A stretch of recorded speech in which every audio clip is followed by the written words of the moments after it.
Hello, everyone. Good morning, and welcome back to Daily Crypto News. It's bloody. It's bloody out there. It's bloodbath out there. But don't look at the chart. Have some faith. Maybe touch the grass. And leave the Daily Crypto News to us. Welcome back to Daily Crypto News. It's July 5th, Friday. I'm Sarah Kwan, your host on Friday. I hope you took some profit while it lasted. Otherwise, the only way to get through this is to hodl. Let's get started.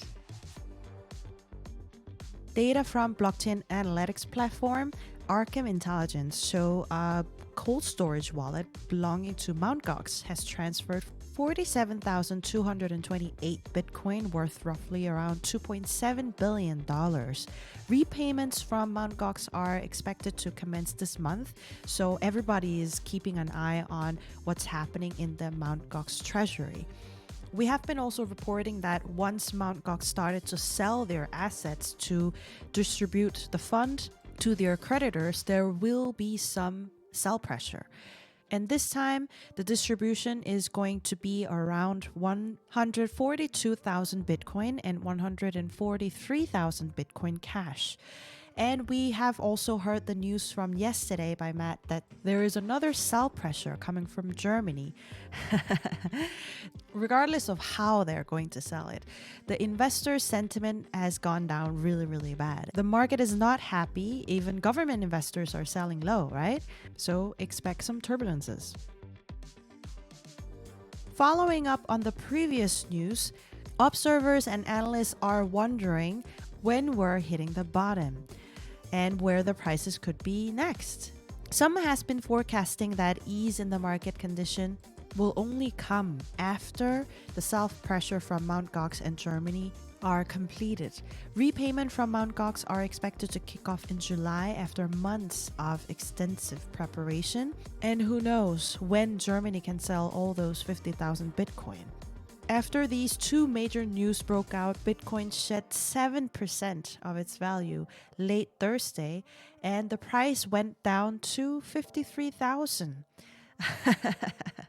It's a number that we haven't seen for a while, and some news articles saying that this is the lowest point in 4 months. However, Joe Burnett, a former Blockware solution analyst and senior product marketing manager at Unchained, said, quote, "It's highly likely that Germany selling 50,000 Bitcoin will mark a bottom," end quote. But obviously, he also said something like, okay, this announcement was kind of stupid, which I do agree. But it's out there, and at least we'll know, and we can forecast or we can expect when the bottom could come and how much it will be. As you can see, I'm really trying hard to look on the bright side. Announcement from completion of a fundraise for a project called Mega ETH. And we don't really deal with a lot of fundraise related news, I know, but this one was kind of special because Mega ETH is a new blockchain that Ethereum co-founders Vitalik Buterin and Joe Lubin also invested. So what is so special about Mega ETH? They claim that they can achieve 100,000 transactions per second TPS with millisecond level responsiveness, and it can take up to 13 seconds to get transactions processed on existing blockchains like Ethereum. Okay, so this might sound really revolutionary and innovative, and of course, in a way it is. On a blockchain like Ethereum or even Bitcoin, it could take up to, I don't know, these days maybe 15 minutes. But we have to remember there are a lot of Algorand blockchains. For example, Algorand recently announced that their responsiveness is basically 0 seconds. So it's like an instant transaction that we're already be able to send in certain Algorand blockchains. So I'm not sure if this blockchain is technology-wise interesting, but still, let's go back to the fundraise news. Dragonfly Capital led Mega ETH seed round. And like I said earlier, angel investors are quite interesting here. Ethereum co-founders Vitalik Buterin and Joe Lubin has invested. Eigenlayer founder Suriram Cannon also invested. Crypto influencer Kobe aka Jordan Fish also invested. So is it worth checking out, or is it just name dropping? I will follow up and share some update with you guys. According to DeFi Llama, Symbiotic's total value locked denominated in ETH has more than tripled over the past 24 hours. Actually, it's news from the day before yesterday. At the time of the writing, the TVL was around 300,000 ETH, which was around $1 billion. Right now, on July 5th, the TVL went down around 900 million, but still, they have grown really big. If you don't remember Symbiotic, they were launched in the spirit of competing EigenLayer. And the biggest differentiator of Symbiotic was that they accept more than ETH. So they accept multiple assets, which means wider range of users. And obviously the goal was to compete EigenLayer, so I think they're on track. Symbiotic launched around June 11th and they got a massive support upon launch, and the initial deposit limit was filled within 5 hours. And Symbiotic having this TVL increase, EigenLayer naturally lost some funds in TVL. Now they have about 220,000 ETH, worth about 700 million US dollars. Since restaking protocols still don't have practically realized profit just yet because they're only giving out points and airdrops through their platform, but I could imagine Symbiotic is more attractive to those yield farmers on ETH and other assets because Symbiotic provides different asset choices.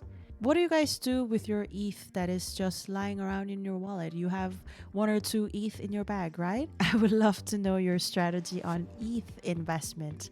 I think it's time to actually make ETH work instead of selling. Let me know your investment strategy. Sarah at dailycryptonews.net. In today's Asia Focus, we go to Korea, Japan, and Hong Kong.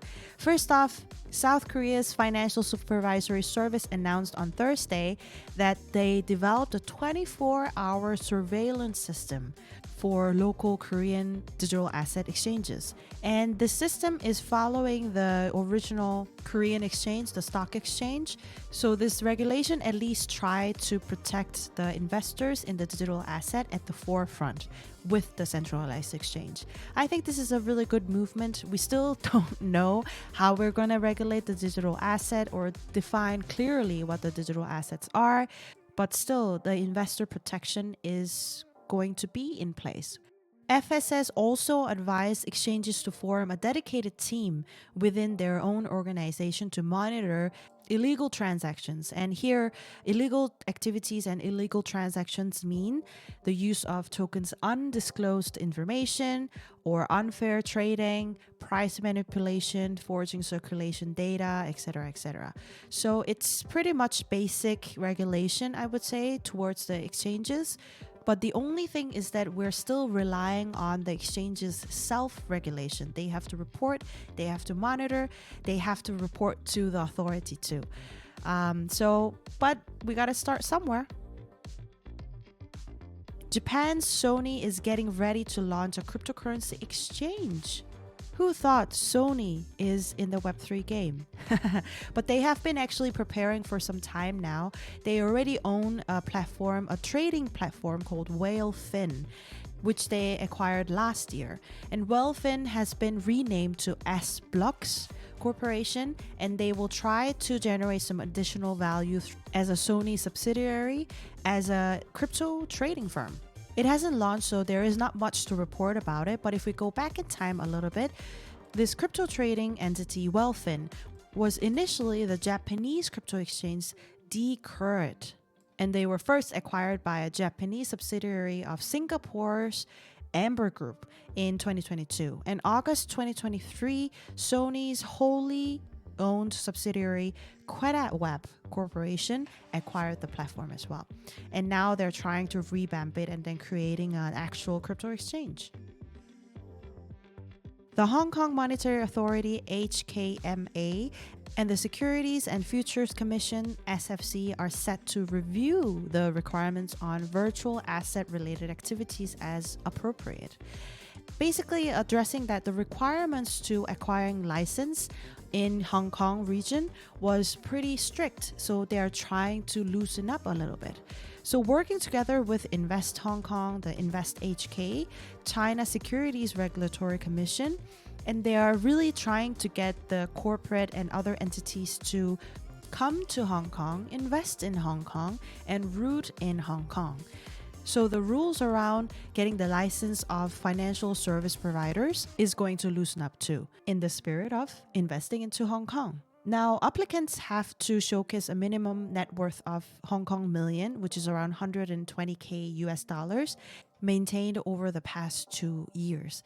A lot of exchanges, including OKX, have withdrawn their application to get the license in Hong Kong, which means that they might actually move out of Hong Kong. So I think Hong Kong plus Chinese mainland government saw that movement, so they would like to keep them somehow by creating maybe a little bit looser regulations to stay in Hong Kong.